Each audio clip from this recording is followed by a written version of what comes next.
ஞானானந்தமயம் தேவம் நிர்மலஸ்படிகாகிருதிம் ஆதாரம் சர்வ வித்யானாம் ஹயக்ரீவம் பாஸ்மகே. நேயர்கள் அனைவருக்கும் அஸ்ட்ரோ கேஎஸ் ஐயங்காரின் பணிவான நமஸ்காரங்கள். குரு பெயர்ச்சி 11/5/2025 முதல் 26/5/2026 வரலாம்.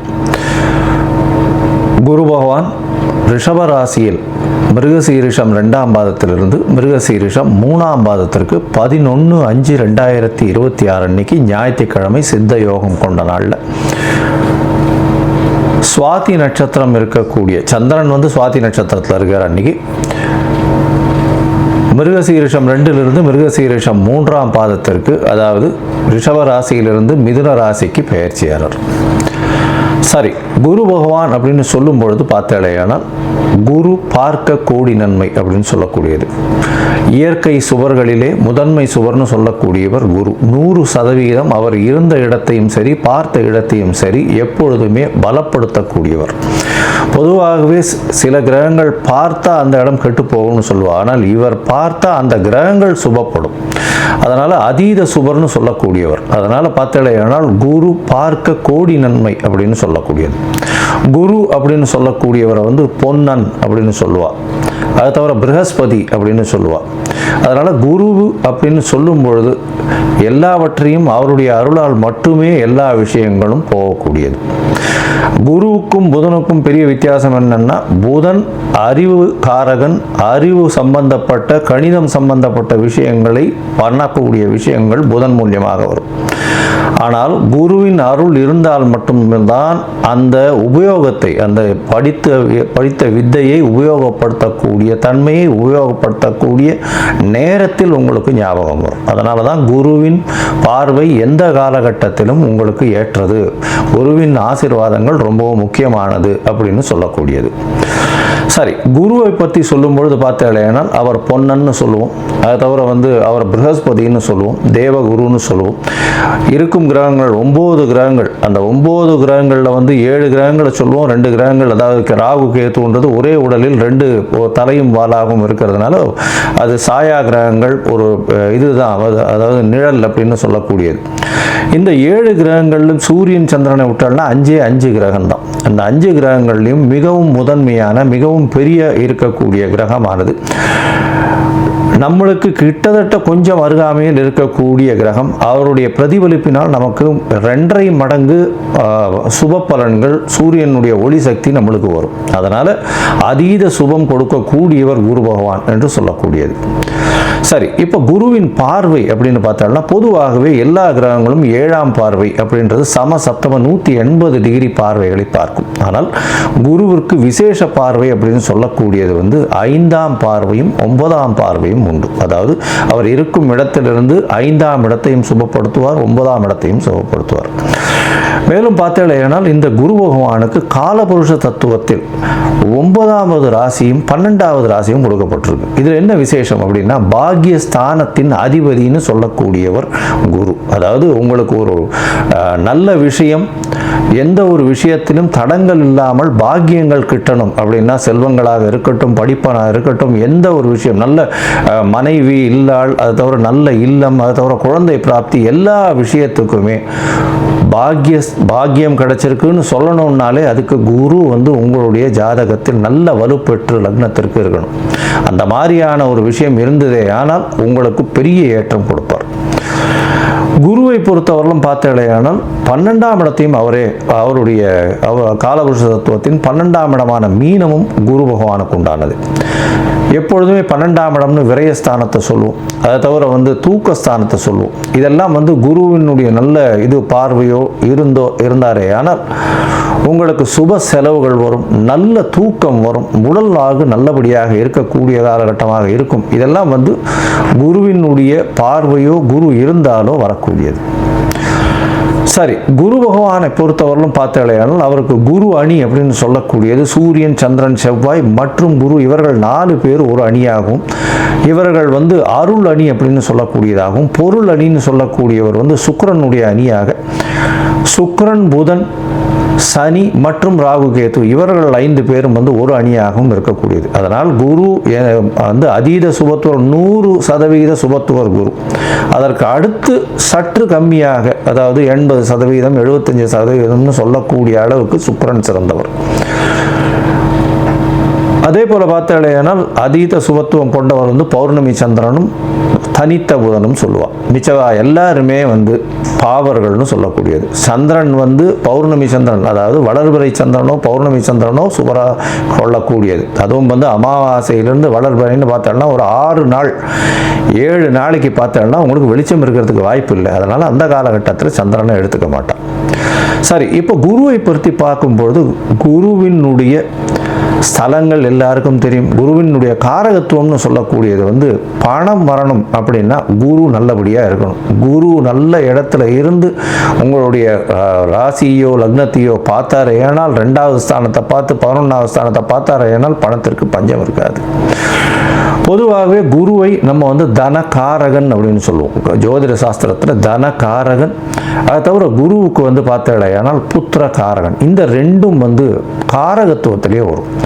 அதனால் ஒரு ஜாதகத்தில் குருவினுடைய வலுத்தன்மை உங்களுக்கு அடுத்த சந்ததியினர் நல்லபடியாக இருக்கணும் அப்படின்னா குரு நல்ல வலுத்து இருந்து குருவினுடைய ஆசீர்வாதங்கள் நிச்சயமாக இருக்கணும். அதனால் காரகத்துவம்னு பார்க்கும்பொழுது புத்திர காரகத்தை சொல்லுவாள். 5ஆம் இடம், 5ஆம் இடத்தின் அதிபதி மற்றும் குரு, இவர்கள் 3 பேரும் வந்து ஒரு ஜாதகத்தில் நல்லபடியில் இருந்தால் அந்த ஜாதகனுக்கு அதாவது புத்திர பிராப்தி இருக்கும், சந்தானம் விருத்தி அடையக்கூடிய வாய்ப்புகள் நிச்சயமாக உண்டு அப்படின்றது தான் ஜோதிட சாஸ்திரம் சொல்றது. அதே மாதிரி தன காரகன்னு சொல்லக்கூடியவரும் குரு. அதனால இந்த 2த்துக்குமே காரகத்துவம் வருது. அதனால மிச்சப்படி நல்ல விஷயங்கள் நிறைய பண்ணாலும் இந்த 2 விஷயத்தில் ரொம்பவும் முக்கியமாக இருப்பார். இதை தவிர பார்த்தாலேயானால் குருவுக்கு உண்டான மரம்னு சொல்லக்கூடியது அரச மரம். அரச மரத்தை குருவுக்கு உண்டான மரம். ஏன்னா அரச மரத்தில் பார்த்தாலும் ஒரு பகுதி வந்து விஷ்ணுவும் ஒரு பகுதி வந்து சிவனாகவும் சொல்கிறா, வேறு பகுதி வந்து பிரம்மாவாகவும் சொல்கிறா. அதனால் அரச மரத்தின் முழுவுமே மும்மூர்த்திகள் இருக்கிறதாகவும் அது குருவினுடைய ஆளுமையில் இருக்கிறதாகவும் சொல்லக்கூடியது. எல்லோருக்குமே சுவராக இருக்கக்கூடிய ஒரு குரு. அதுதான் ரொம்ப பெரிய விசேஷம். யாருக்குமே தீங்கு செய்ய மாட்டார். ஒரு நல்லது பண்ணுவார், இல்லைன்னா பண்ணாமல் இருப்பார். தீங்குன்றது பண்ண மாட்டார். மேலும் பார்த்தீங்களேனால் குருவுக்கு உண்டான மலர்ன்றது சொல்லக்கூடியது முல்லை மலரை சொல்கிறார். அதை தவிர குருவுக்கு உண்டானது சந்தன மரத்தை சொல்லுவான். இதை தவிர பார்த்தீங்களேனால் இந்த சந்தன மரம் தானம் கொடுக்குறது, அதாவது கொண்ட கடலை, மஞ்சள் நிறம், இந்த மாதிரியான விஷயங்கள் குருவுக்கு சொல்கிறான். இது எதுக்கு சொல்கிறேன் அப்படின்னா ஒருவருக்கு குரு அந்த அளவுக்கு சரியில்லை, இந்த குரு பெயர்ச்சி கொஞ்சம் பிரச்சனைகள் இருக்குது, அதனால் அவளுக்கு வந்து பிரச்சனைகள் வந்து அதிகமாக போகக்கூடிய வாய்ப்பு இருக்குது. அதாவது தனம் வருமானத்திலும் சரி, அதை தவிர வந்து அவளுக்கு உண்டான புத்திர பாக்கியங்களும் சரி, இல்லை புத்திரர்களால் பிரச்சனைகளாக இருந்தாலும் சரி, இல்லை கடன் ஏறக்கூடிய வாய்ப்புகளாக இருந்தாலும் சரி, கடல் கழுத்தை நெருக்கக்கூடிய வாய்ப்புகளாகவும் சரி, இந்த மாதிரியான எளிய பரிகாரங்களை செய்கிறது ரொம்பவும் நல்லது. அதாவது என்ன அப்படின்னா முதல்ல வந்து குரு காயத்ரின்னு சொல்லக்கூடிய ஓம் ரிஷபத்வஜாய வித்மகே கிருணிஹஸ்தாய தீமகி தன்னோ குரு பிரச்சோதயாத்து அப்படின்ற இந்த குரு காயத்ரி மந்திரத்தை ஒரு நாளைக்கு 3 தரமாவது இந்த குரு அடுத்த பெயர்ச்சி ஆறவர்களும் சொல்கிறது ரொம்பவும் நல்லது. அது தவிர குரு பகவானுக்கு உண்டான எளிய பரிகாரம்னு சொல்லக்கூடியது இந்த கொண்டக்கடலை வெள்ளை கலர் கொண்டக்கடலையை வந்து சுண்டல் பண்ணி இது பண்ணுறது. அது தவிர முல்லைப்பூ சாத்துறது குரு பகவானுக்கு, இல்லை தட்சிணாமூர்த்திக்கு. அது தவிர வந்து மஞ்சள் கலர் வஸ்திரம் தானமாக கொடுக்கறது. படிக்கக்கூடிய இடங்கள் அதில் வந்து அதாவது பாடசாலைகள் இதுக்கெல்லாம் வந்து படிக்கிறதுக்குன்னு உங்களால் முடிஞ்ச விஷயத்தை தானமாக கொடுக்கறது. நெய் போட்ட ஸ்வீட்டு அது வந்து வாங்கி தானமாக கொடுக்கறது. அதாவது கோவிலில் வந்து நெய் போட்ட ஸ்வீட், அதாவது சக்கரை பொங்கல்னு வச்சுக்கலாம். அந்த மாதிரியான விஷயங்கள் கொடுக்கறதன் மூலியமாக குருவுக்கு உண்டான பிரீத்தி. சரி, இது எப்போ பண்ணலாம்? குருவுக்கு உண்டான பிரீத்தின்னு சொல்லக்கூடியது எப்போவுமே குருவின் நாளான அதாவது வியாழக்கிழமை அன்னைக்கு பண்ணணும். அதை தவிர பார்த்தாலேயானால் இந்த காயத்ரி மந்திரத்தை எப்போ சொல்லணும்? வியாழக்கிழமை கார்த்தால முதல் மணி நேரம், அதாவது ஹோரைன்னு சொல்லுவோம். அதாவது சூரியன் உதித்த முதல் மணி நேரத்தை ஹோரை அப்படின்னு சொல்லக்கூடியது. இந்த ஹோரையில் முதல் மணி நேர ஹோரை, அதாவது உங்களோட ஊரில் சூரிய உதயம் வந்து 7 மணி இருக்கலாம், இல்லை 6 மணி இருக்கலாம், இல்லை 5 மணி இருக்கலாம். எந்த மாதிரியான இதுவாக இருந்தாலும் சூரிய உதயத்தின் முதல் மணி நேரம் வியாழக்கிழமை அன்னைக்கு இந்த இது காயத்ரி மந்திரத்தை 3 முறை சொல்கிற இல்லையானால் உங்களுக்கு வரக்கூடிய வர வேண்டிய எந்த பிரச்சனைகளிலிருந்தும் நிச்சயமாக தவிர்க்கப்படும். சரி, இப்போ குரு பயிற்சி இந்த மேஷம் முதல் மீனம் வரை எப்படி இருக்கு அப்படின்றத ஒன்றா பார்க்கலாம். அதற்கு முன்னாடி என்னுடைய மொபைல் நம்பர் பாயிண்ட் இருக்கும் இங்கே, அதாவது மேலே இருக்கும். உங்களுக்கு அஸ்ட்ராலாஜிக்கல் கன்சல்ட் தேவைப்பட்டதுன்னா நீங்கள் எனக்கு காண்டாக்ட் பண்ணுங்க. உங்களுடைய date, time, place of birth, உங்களுடைய பெயர், தாய் தகப்பனார் பெயர் வரலாம் அனுப்பிச்சு வைங்க. நான் உங்களுடைய ஜாதகத்தை போட்டு சந்தி இருக்கான்னு பார்க்குறேன். சந்தின்றது பார்த்தாலேயானால் மிருகசீரிஷம் 2ஆம் பாதம் நினச்சின்னு இருப்பா, 3ஆம் பாதத்தில் இருக்கும், ராசியே மாறிடும். இது நட்சத்திர சந்தி, நட்சத்திர பாத சந்தின்னு சொல்லுவோம். அதே மாதிரி லக்னத்தையும் பார்த்தோன்னா அதே மாதிரி லக்னத்தில் பார்த்தாலேயானால் விசாக நட்சத்திரம் நினச்சின்னு இருப்பா, விசாக நட்சத்திரம் துலா ராசி நினச்சின்னு இருப்பா, விசாக நட்சத்திரம் விருச்சிக ராசியில் இருப்பா. அதனால் சந்தி முதல்ல பார்க்கணும். அதே மாதிரி நட்சத்திரங்கள் எந்த நட்சத்திர பாதத்தில் நிற்கிறா அப்படின்றத முதல்ல தெரிஞ்சுட்டு உங்களுக்கு நடக்கக்கூடிய தசாபுக்தி, அந்தரம், சூக்ஷ்மம் இதெல்லாம் எப்படி இருக்குன்றதையும் பார்த்துட்டு இப்போ நடக்கக்கூடிய மாறுதல்கள் என்ன ஒரு மாற்றத்தை ஏற்படுத்த போகிறதுன்றதையும் பார்த்து உங்களுக்கு உண்டான பலன்களை நான் சொல்கிறேன். அதற்கு உண்டான கட்டணத்தையும் போடுறேன். அதை அனுப்புங்க. அனுப்பிச்சதுக்கப்புறம் உங்களுக்கு அப்பாயின்மெண்ட் தரேன்.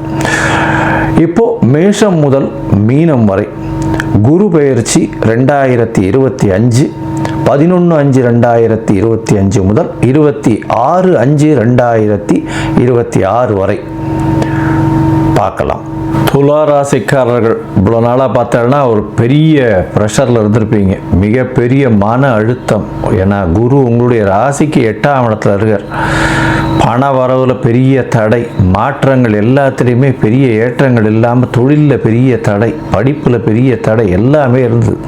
இப்போ பார்த்தோம்னா பெரிய மாற்றங்கள் வருது. குரு பகவான் உங்களுடைய ராசிக்கு 9ஆம் இடத்துக்கு போகிறார். 11/5/2025 அந்த நாளை குறிப்பிட்டு வச்சுக்கோங்க. பெரிய ஏற்றம் கிடைக்கக்கூடிய காலகட்டம். இவ்வளவு நாளாக நீங்கள் எல்லா விஷயத்துக்கும் தடைகள் இருந்தது. இப்போ தடைகள் எல்லாமே விலகி உங்களுக்கு எல்லா விதத்திலும் வெற்றி கிடைக்கக்கூடிய காலகட்டமாக அமைகிறது. சரி சாமி, 9ஆம் இடத்துல குரு இருக்கிறது என்ன விசேஷம் அப்படின்னா, ஜோதிட கிரந்தங்களில் சொல்கிறது ஓடிப்போனவனுக்கு 9ல் குரு அப்படின்னு சொல்கிறது. எல்லா விஷயத்திலும் வெற்றி பெற்று ஓடிப்போனவன்னா எல்லாத்தையும் விட்டுட்டு ஓடி போகிறவன் இல்லை, எந்த இடத்தையும் ஜெயிச்சு ஓடி போகிறவன் அவனுக்கு வெற்றி கிடைக்கக்கூடிய விஷயம். அதாவது எந்த ஒரு விஷயத்திலும் அவர் தப்பிச்சு வெளியே பெரிய அளவு போகக்கூடிய வாய்ப்புகள் மிகவும் உண்டு. இந்த 9ஆம் இடத்து குரு படிக்கக்கூடிய மாணவர்களுக்கு, ஏன்னா 9ஆம் இடம்ன்றது உயர்கல்வி ஸ்தானத்தை சொல்லுவோம். 9ஆம் இடத்துல குரு போகிறது பெரிய விசேஷம். இதன் மூலியமாக துளாராசிக்காரர்களுக்கு பெரிய ஏற்றம், மாற்றம் இந்த காலகட்டத்தில் வரப்போகுது.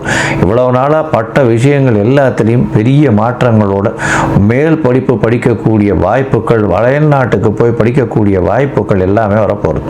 உங்களுடைய ராசிக்கு 5ஆம் இடத்துல சனியும் ராகுவும் இருக்கு. 5ஆம் இடத்துல சனியும் ராகுவும் இருக்கிறத வேற குரு பார்க்குறார். ஏன்னா குருவினுடைய பார்வை உங்களுடைய ராசியில் விழுறது, உங்களுடைய ராசிக்கு 3ஆம் இடம்னு சொல்லக்கூடிய தனுசுல விழுறது, அதுக்கப்புறம் உங்களுடைய ராசிக்கு 5ஆம் இடம்னு சொல்லக்கூடிய கும்பத்தில் விழுறது.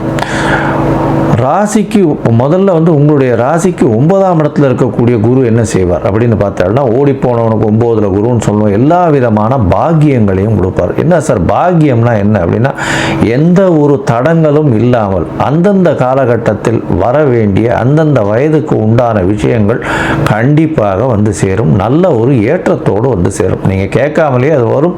அது நல்லதாகவே வரும். இவ்வளோ நாளாக எது வருதுமோ பயந்துட்டே இருந்திருப்பீங்க. ஏதாவது தடங்கள் வருமோ, எந்த ஒரு நல்ல விஷயம் எடுத்தாலும் தடங்கள் வந்துட்டே இருந்திருக்கும். இப்போ பார்த்தோம்னா தடங்கள் எல்லாம் தாண்டி பெரிய ஏற்றம் கிடைக்கும்.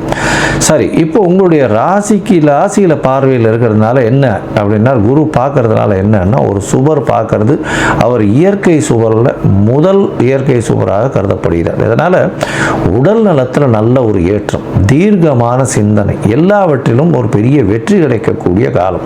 அது தவிர பார்த்தீங்கன்னா உங்களுக்கு இவ்வளவு நாளாக இருந்த பயங்கள் எல்லாமே போகும். ஏன்னா உங்களால் வெற்றி பெற முடியும் எந்த ஒரு விஷயத்திலும் அப்படின்ற ஒரு மனசில் ஒரு நல்ல ஒரு திடகாத்திரமான எண்ணங்கள் வரக்கூடிய வாய்ப்புகள் நிச்சயமாக உண்டு. தொழிலையும் சரி, எல்லா விதமான விஷயங்களிலும் நம்பிக்கை ஏறக்கூடியதும் வெற்றிகளை பலவாறு கிடைக்கக்கூடிய வாய்ப்புகள் உங்களுக்கு உண்டு. சரி, உங்களுடைய ராசிக்கு 3ஆம் இடத்தை பார்க்குறாரு. இதில் என்ன சார் மாற்றம் வரப்போகுது அப்படின்னா, 3ஆம் இடம்னு சொல்லக்கூடியது முயற்சி ஸ்தானம், இளைய சகோதரர்களை பற்றி சொல்லக்கூடிய ஸ்தானம். சரி, முயற்சிகளில் பார்த்தாலேயானால் எல்லா விதமான வெற்றிகளும் வரக்கூடிய வாய்ப்பு உண்டு. புதிய முயற்சிகள், இவ்வளோ நாளாக அதனால் எந்த முயற்சி எடுத்தாலும் அதில் வந்து பின்னடைவு இருந்தது. இப்போ பார்த்தாலே ஆனால் முயற்சிகள் எல்லாமே வெற்றி பெறக்கூடிய வாய்ப்புகள் நிச்சயமாக உண்டு. கவலைப்படவே தேவையில்லை. எது எடுத்தாலும் வெற்றி உங்களுக்கு நிச்சயமாக கிடைக்கக்கூடும். இளைய சகோதரர் மூலியமாக நல்ல ஒரு ஏற்றமான செய்தி, இளைய சகோதரர் மூலியமாக நல்ல ஒரு ஏற்றம் கொடுக்கக்கூடிய வாய்ப்புகள் நிச்சயமாக வரும். உங்களுடைய ராசிக்கு பார்த்தாலேயானால் 3ஆம் இடத்தை குரு பார்க்குறார். புத்திர காரகன்னு சொல்லக்கூடியவர் குரு. அவர் வந்து 3ஆம் இடத்தை பார்க்கறதுனால ஆண் மலட்டுத்தன்மை இருப்பவர்களுக்கு இப்பொழுது வந்து அவங்களுக்கு மேல் ஸ்பெர்ம் கவுண்ட்ஸ் ஏறக்கூடிய வாய்ப்புகள் நிச்சயமாக இருக்கும். மலட்டுத்தன்மை குறையக்கூடிய வாய்ப்பு இந்த காலகட்டத்தில், அதாவது இந்த குரு பெயர்ச்சி ஆனது இந்த ஒரு வருஷத்தில் இவர்கள் வந்து குழந்தைக்கு பார்த்து கொண்டிருப்பவர்களே ஆனால், திருமணமாய் ரொம்ப நாளாக குழந்தை பிராப்தி இல்லாதவர்களாக இருப்பார்களே ஆனால் அவர்களுக்கு குழந்தை பாக்கியம் நிச்சயமாக கிடைக்கக்கூடிய வாய்ப்புகள் உண்டு. அதுவும் 5ஆம் இடத்தையும் குரு பார்க்குறார். குரு 5ஆம் இடத்தை பார்க்கறதுனால கண்டிப்பாக குழந்தை பிராப்தி உண்டு. ஏன்னா புத்திர காரகனும் பார்க்குறார். புத்திரஸ்தான அதிபதி புத்திரஸ்தானத்திலேயே இருக்கார். அதனால் நிச்சயமாக ஆண் குழந்தை பிறக்கக்கூடிய வாய்ப்புகள் இந்த காலகட்டத்தில் உண்டு. சரி, மொத்தத்தில் பார்க்கும்பொழுது பார்த்தாலேயானால் இந்த துலா ராசிக்காரர்களுக்கு பெரிய ஏற்றமான காலம். எவ்வளவு நாள் பட்ட கஷ்டங்கள் எல்லாம் தீர்ந்து மிகப்பெரிய வெளிச்சம் உங்களுடைய வாழ்வில் வரக்கூடிய காலகட்டமாக அமையும். உடல் நலத்தில் நல்ல ஏற்றம், தீர்க்கமான சிந்தனைகள் இருக்கக்கூடிய வாய்ப்புகள் நிச்சயமாக உண்டு. எடுத்த காரியங்கள் எல்லாமே வெற்றி வெற்றி வெற்றி தான். கவலைப்பட தேவையே இல்லை. தீர்க்கமான முடிவுகளை எடுக்கக்கூடிய வாய்ப்புகள் உண்டு. அது தவிர முயற்சிகள் எல்லாமே கைகூடக்கூடிய வாய்ப்பு. இளைய சகோதர சகோதரிகள் மூலியமாக நல்ல ஒரு ஏற்றமான செய்தி வரக்கூடிய வாய்ப்புகள் உண்டு. உங்களுடைய ஆண் மலட்டுத்தன்மை இருக்க துளாராசிக்காரர்களுக்கு ஆண் மலட்டுத்தன்மை நீங்கக்கூடிய காலகட்டமாக அமையும். இதன் மூலியமாக கருத்தரிக்கக்கூடிய, அதாவது குடும்பத்தில் குழந்தை வாரிசு வரக்கூடிய வாய்ப்புகள் நிச்சயமாக உண்டு. ஆண் குழந்தை பிறக்கக்கூடிய வாய்ப்புகள் உண்டு. புதிய பதவி, அந்தஸ்து, கௌரவம் இதெல்லாம் வரக்கூடிய வாய்ப்புகள் உண்டு. மேல் படிப்புக்கு வெளிநாடு போய் படிக்கக்கூடிய பாக்கியம் உண்டு. மேல் படிப்பு வெளிநாடு, வெளியூர், வெளிமாநிலம் சென்று படிக்கக்கூடிய வாய்ப்பு உண்டு. நீங்கள் நினைத்த காரியங்கள் அனைத்தும் வெற்றியாக முடியக்கூடிய வாய்ப்பு. எடுத்த காரியங்கள் எல்லாமே வெற்றி கிடைக்கக்கூடிய வாய்ப்பு. தந்தையின் உடல்நிலையில் நல்ல ஒரு ஏற்றம் இருக்கக்கூடிய காலகட்டமாக அமையும். தந்தை மூலியமாக சொத்துக்கள் வரும். எந்த விஷயமாக இருந்தாலும் உங்களுக்கு வெற்றி தேடி வரக்கூடிய வாய்ப்புகள் இந்த காலகட்டத்தில் அமையப்போகுது. சரி, மொத்தத்தில் இந்த துலா ராசிக்காரர்களுக்கு 95 விழுக்காடு பெரிய ஏற்றமும் மாற்றமும் இந்த காலத்தில் வருது. ஒருவேளை தசாபுக்தி அந்தரம் சூக்ஷ்மம் சரியில்லைன்னா எந்த கோவிலுக்கு போகலாம். அதுவும் வந்து புத்திரபாகியம் சம்பந்தமாக போகிறது ரொம்ப விசேஷம். அதனால் மதுரை வடக்கு மாசி வீதியில் கிருஷ்ணர் கோவில் இருக்குது. அதாவது நவநீத கிருஷ்ணர் கோவில்.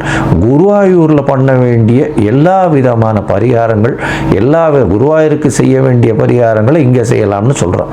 அதனால் அங்கே ஒரு தரம் போயிட்டு பண்ணிட்டு வர்றதன் மூலியமாக அதாவது குழந்தை பிராப்தி இல்லாதவர்களும் எந்த விதமான தடங்கள் ஏற்பட்டவர்களுக்கும் இந்த குருவினுடைய பார்வையும் நவநீத கிருஷ்ணனுடைய அருளாலும் நல்ல ஒரு ஏற்றமும் மாற்றமும் இந்த குரு பெயர்ச்சியின் மூலியமாக வரும்.